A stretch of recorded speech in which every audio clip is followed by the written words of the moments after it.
welcome to this week's edition of the Las Vegas Advisors Weekly Update with Anthony and Andrew. Today is Wednesday, April 6th, and it's nice to be here on a Wednesday, Anthony. Well, we made it on time this week, Andrew, which is a good thing to start. That's right. We are on time, on schedule, on budget, and the big news of the week is that the Palms Casino has finally announced their opening date, and it's going to be April 27th.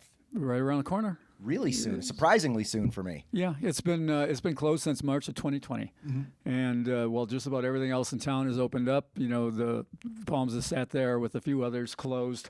They made the sale to the Indian tribe, the San Manuel Band of Mission Indians out of California. And they've been sprucing it up and redoing it and getting it ready to open, and we're there. Right, and the Stations Group put in a lot of money, I believe $600 million, into renovating the Palms before the sale. Yes, well, you know, I mean, the Palms is one of the great resorts in town. And, you know, since it opened in somewhere around 2000, 2001, it was, you know, one of the hottest casinos for the party crowd in Vegas for a decade. Well, it was the Maloofs that opened it in 2001, and they were the talk of the town. Yeah, it was one of the party hotels. Right. You know, and I mean, there were a couple places on the Strip with the big nightclubs, and then, of course, there was the Hard Rock, but there was also the Palms. Right. So. And the Palms had the Ghost Bar, which was like the hot spot to be. And I hear that the Ghost Bar is coming back to the Palms. They're going to reopen it with the Ghost Bar. But they're also going to reopen it with a lot of the things that the locals liked. You know, I mean, a lot of their restaurants, especially the buffet, we've talked about that. The Scotch 80 Prime, the Sen Noodles, the barbecue joint, which is Mabel's, which is Cleveland-style barbecue, sort of mustard-based, one of my favorites in town. Wow. The movie theaters are going to all open. They've been redone with new seating, apparently. And those are the Brendan theaters, yes. right? It's like its own kind of movie theater. That's what it was when they closed. So, right. you know, when they shut down. So we'll see if they come back. I'm pretty sure they'll be the same. But it's going to be a different kind of positioning, I think. I think that it will still be a party place to some degree, probably on weekends. But this is the tribal casino out of California. They do things a little differently, and I think we're going to see more of a value orientation this time. All right, and Anthony, let's just slip this one in. Gonzaga. Okay, yes. We apparently the pronunciation police jumped on us again, and apparently both of us said Gonzaga. They got caught up in the heat of the moment, right? We were talking about March Madness, and we said Gonzaga. Gonzaga, it's Gonzaga, and we will try to get that right from now on. All right, this is really cool sports betting news. Mattress Mack out of Houston won $10.26 million on the March Madness bet. When we got to the Final Four, he bet $5.4 million at odds of plus 190 that Kansas would win it all. And Kansas did win it all. That paid $10.26 million. That is a monster win. But, Anthony, not all that money goes to him, right? Well, it all goes to him, but he uses that win to pay off refunds that he does in his promotions. In this case, the $10 million plus that he won goes to pay back refunds for his furniture customer at his Gallery Furniture store in Houston. Right. All right, so if Kansas wins, I mean, this was the promotion. If Kansas wins, you all get your money back. Right. So people are going in and they're spending more money on mattresses because they actually have a chance to win their money back. Exactly. And in this case, they did. Wow. So that's why he does it. It's the same thing as taking insurance. You know, people talk about him as being a gambler who's out of control and so forth. And it's exactly the opposite. He's a guy who's very much in control of what's going on. And when you do a promotion like that, you take insurance out on it, but he takes insurance in a form of sports wagering. And it works out even better. He usually pays less for insurance, and he's covered either way. So he takes this $10 million that he wins. He pays everybody their refund back. His customers are happy as hell. Of course. He keeps the difference, and he still profits. Absolutely. It's really smart. He's selling a lot of mattresses, and you work with him, right? Yeah. This started in 2019 when he had a big promotion around the Houston Astros winning the World Series. And all of a sudden, he sold so much furniture that he couldn't get enough insurance. And his attorney was a member of the Las Vegas Advisor and called me up and said, do you have any ideas of what we can do with this client of mine? And I said, that Mattress Mack guy. And I'm like, yeah, we could do it. And without getting into too much about it, you can read about it in a big blog we did at LasVegasAdvisor.com. It's called Mattress Mack and the Astros Hedge. And you can get a real good look into how we did it and how we got him level so he was hedged on that promotion. It worked out real well. Yeah, if you're interested in reading that story, it's actually written really thoroughly. I actually understand it now because I took the time to read it. It's fun to read because we've got pictures of us walking around with duffel bags full of money and putting the money on the counter. And, it's a good watch. It really is. It might be a book that turns into a book one day. I don't know, maybe someday. But we continue to work with Matt because it worked. It works so well. And this one, finally, after him losing quite a few bets recently, he won this big banger, and that was kind of cool to see. But I'll tell you what. The fun part of this was, here's a story that actually happened last weekend. All right, so we're going into the final game. It's Sunday, the day before the final game, Kansas versus North Carolina. And I'm sitting at a bar called Copper Keg here in town. Okay, I know Copper And Keg. yeah, it's a great place. I go there every Sunday. I'll tell you why in a minute. But I'm sitting next to a guy from Houston, and he tells me he's from Houston, and I go, hey, I know the furniture guy from Houston. Yeah. And he goes, oh, yeah, he's just a terrific guy, and he starts telling me everything. He goes, here's what he does. He does these promotions, and he makes these giant bets to cover the promotions he's telling me, right? Yeah. And I'm just sitting there going, that's fascinating, really. How does he do that? That's quite amazing. Yeah. So, it's kind of cool. But back to Copper Keg, you want a recommendation. Sure. I go there just about every Sunday for their Bloody Mary. It is one of the best Bloody Marys in town. Shelley, the bartender, makes them. Okay. And this one that we're showing on the screen right now has got some asparagus stalks in there. But, usually there's a piece of bacon or a Slim Jim or whatever. And what she does is she puts these hot pickles. And, it's absolutely great.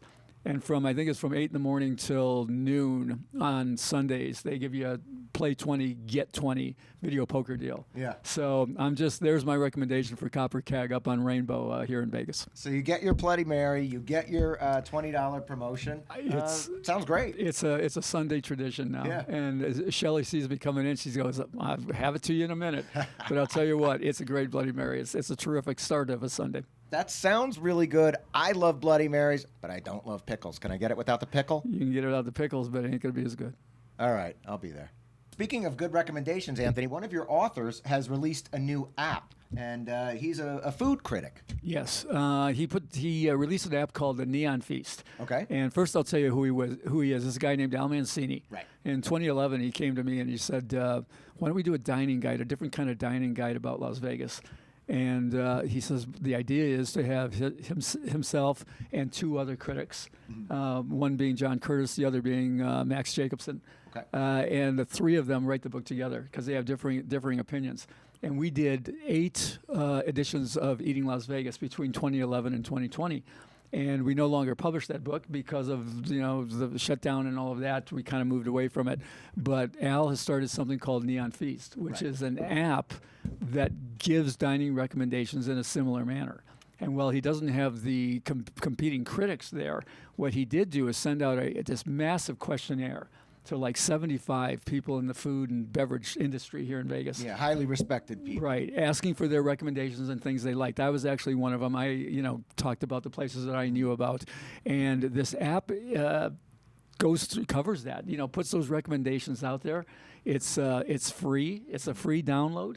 And, it could be the new wave. When we had the book, we always had to compete against Yelp. Everybody wanted to go online and get, crowdsourced recommendations. Well, this is better than that. This is like expert-sourced recommendations. Right. And, I'm looking forward to it. I think it's a pretty nifty idea. Yeah, I think it's really cool. And I actually see that they have a billboard that pops up in town, Neon Feast. And that's a reminder to the foodies to download the app and check it out. I think it's actually useful. And I think that it's really informative because it does have that crowdsourced mixed with experience. Yeah, you can go to neonfeast.com and it'll tell you more about it. And you can download. Like I said, it's free. They're making their money off the advertising and all. So if this thing works, and Al's a good writer and Al's a smart guy, he really knows the scene. If this thing works, it's going to be, probably the premier way to find out about, eating good in Las Vegas. All right, you heard it here. All right, and this jackpot of the week comes to us all the way from downstairs. Matt in shipping. Yeah, our shipping manager Matt got hot and popped a royal flush for $3,000 at a local bar. Yeah, this is super cool. So Matt was playing 25-cent double-double bonus at the Tenaya Lodge. which is located at 5717 Sky Point Drive. He was down to his last 45 coins, and he hit a royal flush for $3,000. Right. Now, Anthony, that's 15 coins per line. Is that common? Actually, it's not common. You know, in most video poker games in Vegas and elsewhere, it's either 5 coins or 10 coins. Okay. But this was a machine which, you know, they're all different. You go to the different bars and things, and they've got all kinds of things that you don't see in the casinos. And this is one that you could bet more. And Matt told me, I didn't see the machine, but he said it went up to like 50 coins. I don't know if that's 50 total, which doesn't make sense because that's not divisible by 3. He was playing triple play. But anyway, he was down to 45 coins. He had $11.25 left. He just had hit bet max. Yeah. And so it went 15. It, you know, apportions it equally. It went 15 per. And basically, he's playing 3 times the normal of 5. Yeah. So instead of winning a $1,000 royal, he won $3,000.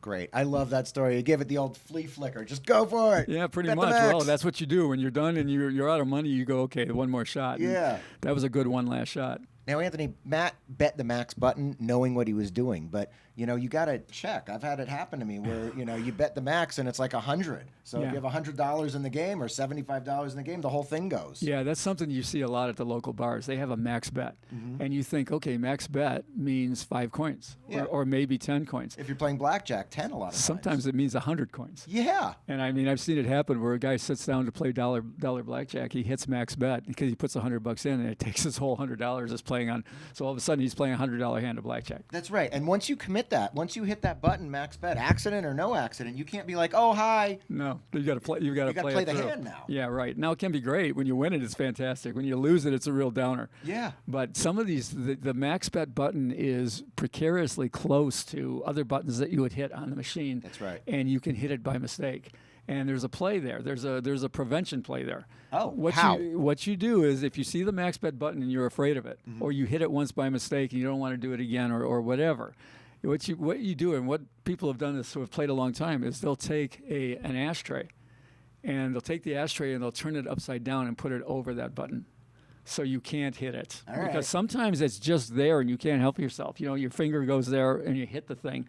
So they put the ashtray over the top so you can't hit the max play button. I will admit to making that mistake not once, but twice in the same session. Ooh, that's not good. You see, At Jackson's. after the first time, you should have put the ashtray over the top. That's right. And it works. That's right. That's an old school Vegas trick. You put the ashtray over the button. And it works. All right. And now that's a learning lesson for me. I didn't know that. So, good one. All right. All right. You know what to do. Thank you for watching. Like, share, and subscribe. And we'll see you next week.